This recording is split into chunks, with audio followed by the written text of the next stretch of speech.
No, you just keep going. Okay. All right, so welcome back, 3DMJers, and another question and answer series. And the last few ones we've had Brian Miner, a lot of local talent out here in Fort Collins, and we have someone new in town. So I kind of wanted to give her a chance to kind of come up here and help you guys out. So Leanna Carr is a natural pro figure athlete in the WNBF, a drug-free powerlifter in the USAPL, and you've done quite well in both. So obviously you have a pro card, so you've done well there. You earned a pro card. And as a powerlifter, I think in nationals, when I mentioned nationals of in 2014, you placed quite well. Yes, right? I got 5th in open in the 63 kilo weight class, and I tied for 2nd in the junior division. Okay, so you're quite young too. So in book learning too. So you also. So tell us what you're up to. Okay, yeah, so I just recently graduated with a double undergrad in biology and psychology from the University of Georgia, and I'm currently trying Go Bulldogs. Go Bulldogs. Yeah, and I'm currently getting my master's in sports psychology. Okay, cool. So what we ended up doing is we posted, posted this on her Instagram, and I wanted to kind of just get some slightly different questions compared to what we typically get. It ended up being actually some of the same questions that we usually get. However, I think it'd be cool to, a few of these are perhaps a little bit more, I wouldn't say newbie-ish, but I guess newbie-ish, and a bit more strength athlete related. So I'm excited to get to those. I'll try to answer them best I can. All right, so we'll go with, all right, scrolling. Okay, Rory, is it? Do you know this guy? I see him all the time. So Negrate. Okay. Right? Yeah, I thought it was Egret. Oh. Egret. I just totally butchered that. All right. Okay.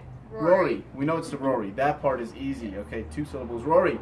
Okay, so I've been looking through your posts because I also have an SI joint problem. So do I.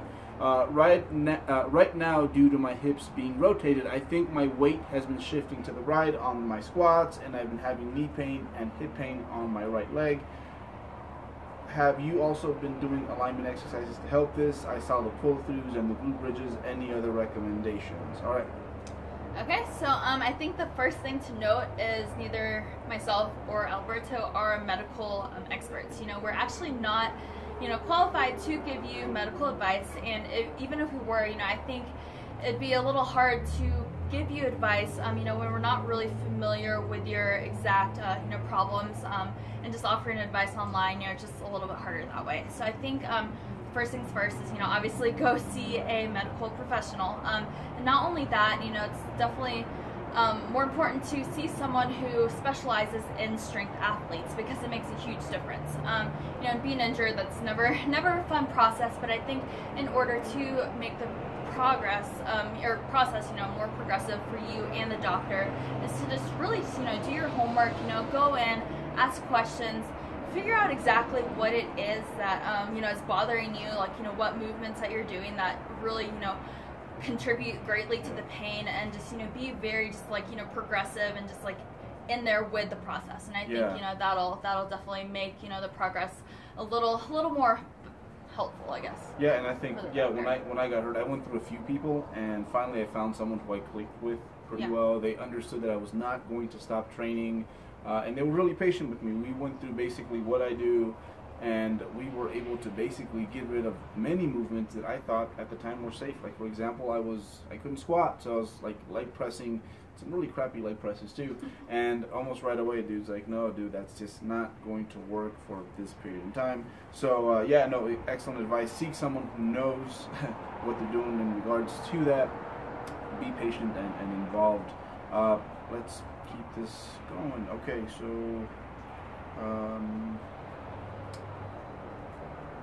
very picky here. So if you didn't get your question answered, it's my fault. His fault, not mine. Okay, so here we go. This is from Jade.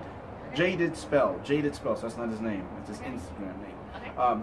Being a dual athlete, do you ever feel that your goals are contradicting to one another, and do you ever feel that you would be more successful in either powerlifting or figure if you focus primarily on that sport as opposed to both? Okay. So before you go on, let me make sure the camera's rolling. So this is how we edit here. it rolling? Yeah, it's rolling. Yeah, Okay. I don't edit. We just run Cool. it through.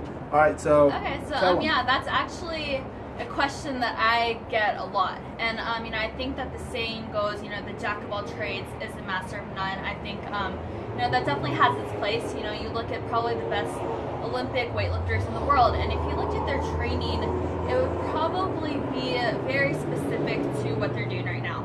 You know, when it comes to my case, I think it's very important to note that I am, you know, still in my infancy stages of both sports. You know, I started training 3-4 years ago, and I'm still about 10 to 15 years away from reaching my peak in either sport. You know, and you look at, you know, other athletes like LeBron James, he was a quarterback for football at one point, or, you know, just like other athletes, and you look at their athletic history, and, you know, the majority of them, I'm sure, you know, at one point or another played multiple sports that helped into their progression of where they are today. You know, and that's the same, I guess, in my case. You know, right now I'm not trying to be the best figure competitor in the world. I'm not trying to be the best powerlifter. I'm still in my beginning stages where I'm just like learning and enjoying, you know, just like getting stronger and just like enjoying doing both. So I'm gonna continue doing both. And I think, you know, later down the road, if I did have to be more specific, I don't think that I would look back to, you know, my earlier years, I guess, and say that, you know, competing in both contradicted each other. If anything, you know, I think they will definitely both be very beneficial, you know, to whatever I choose to do, if I do choose to do it, because they are both strength sports. Yeah, so they're not contradicting, and I think, like, yeah, you nailed it just right, where I think especially when, and you are still kind of starting, you've only been training for how long? 4 years this January. So yeah. It's only been 4 years, and I think, especially early on, you're still trying to develop habits, create habits, and you want to have a very fun environment. And I think some variety in your training, and I kind of do that sometimes. Like, I will be knee deep into my bodybuilding, and then eventually, what ends up happening is I end up like kind of getting burned out on that, and I focus a little bit more on the powerlifting side of things. Yeah. So it's a lot of fun to combine both, and I think it teaches athletes to be very objective about their progression. You know, right? Absolutely. So So good one. I like doing both. What about this one from Kaylin? Yeah. Yeah, let me make sure my ghetto camera's still rolling. Okay. I feel like it's probably still rolling. I'm paranoid about that. Okay. Okay. Right, let's keep it going. Cool. So this one says, would love some ideas on how to structure a workout schedule, like which body parts or how many sets and reps. So I guess I'll start with that one. For the intermediate lifter, and I'm going to say that because I'm going to assume that the majority of you guys who are tuning into this channel are past the beginning stages of just, you know, starting to work out, and you're more in your intermediate stages. And I think a good rule of thumb is maybe 40 to 70 reps per body part twice a week. I think that's a great place to start. And you know, obviously as you hammer through your intermediate stages, in order to progress, you're probably going to have to add more volume. And I think, you know, when I say more volume, a lot of people tend to think that by that I mean, you know, more sets or more reps. And I think we tend to forget that a great way to add volume to your week is to simply work on getting stronger, you know, and work on strength gains and progressing within the volume parameter. You know, more isn't always better, and, you know, that way you'll focus on getting stronger, and you're not just doing, you know, just mindless, you know, reps and just adding more sets and kind of just spinning your tires, you know. Yeah, that's kind of the mind. You know, I think people hear that, you know, there's a direct correlation between volume and muscle growth. The first thing they think is like, well, if I'm doing 3 sets and 6 would be better, and it's like, so where are you going to be in 5 years? Are you going to be doing 12 sets? Yeah.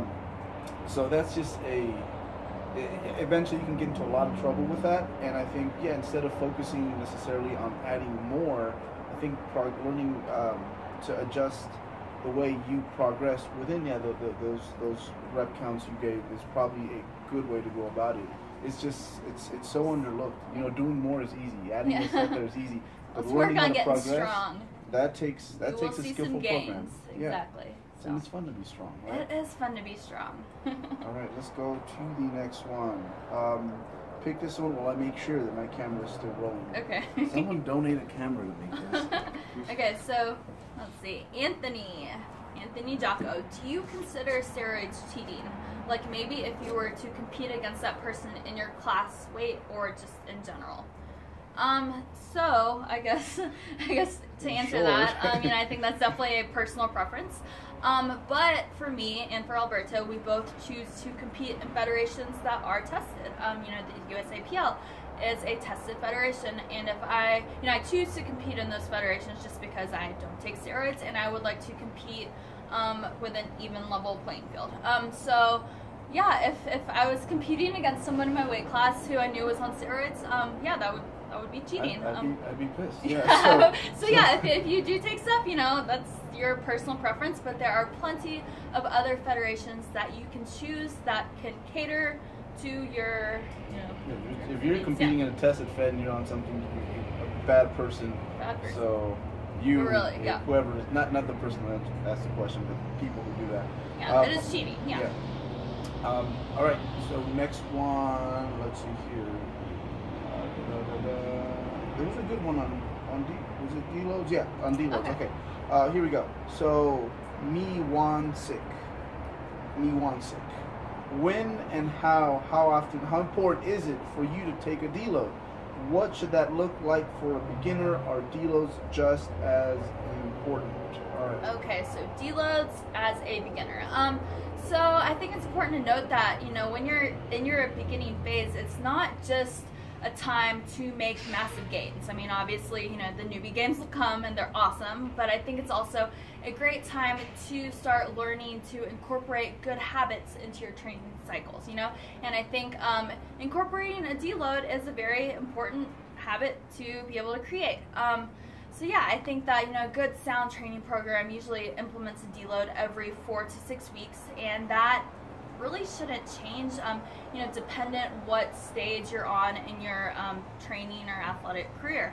I think the thing that changes the most is the amount of progression that you're able to make within those progressive weeks. So say, as a beginner, you're more than likely going to see progression on a day-to-day basis, and it's awesome. And then obviously as you become more of an intermediate or advanced level lifter, you may start only seeing your progress weekly, bi-weekly, every month or two, and I think that that's really the only difference, and I think that a good training program shouldn't really run you into the ground where you feel like you have to deload. I think by incorporating them every 4 to 6 weeks, like I said, I think it should come in a good place where, especially the later you start, or the more you start lifting later on, you'll be appreciative of that little bit of a break. I know after a good 4 to 6 week training cycle, I'm like, I'm mentally just ready to take a little bit of just like a cruise for a week, and then deloads really help to, I guess, become a little bit more motivated for the next training cycle. So you like deloads then? Yes, I do. I used to hate them. I used to just be like, go, go, go. I want to just get all the gains, and now they are very much welcomed. Yeah, and I think, you have to sell things to athletes sometimes, especially when it's for their own good. And one thing we stopped using the word deloads and we started to call them like intro weeks, because in a way it's kind of like putting on the athlete's head that we're doing this so that like later on we can do great things, and it kind of changes. It's like what's in the word. It kind of changes their perspective, and it doesn't. Like I think sometimes when you give someone a deload, they're like, I don't need one. It's almost like they feel like you're questioning either their hard work or their ability to endure, when it really isn't about that. It's about long-term thinking. Yes. And yeah, excellent. Yeah, even as a beginner, you are kind of setting up the groundwork for things you will do later on. Deloads are not bad, and I promise you will learn to appreciate them. Oh yeah. Yeah, that's it. We'll leave it there for now. Cool. Good Hope questions, you guys enjoyed that. Really good questions. I really like the fact that they like the dual athlete thing, the things that I guess are more, we talk a lot about physique athletes on this channel, so it's kind of nice to just kind of dive into that realm. But yeah, we'll leave it there. If you guys enjoy this, we'll definitely have you on here again, and then we'll definitely have to have Brian on here again. Very cool. Awesome. Well, thank you for having me. Thanks for watching. Yeah, no, thank you guys, and we'll get another one up soon, okay? Cool.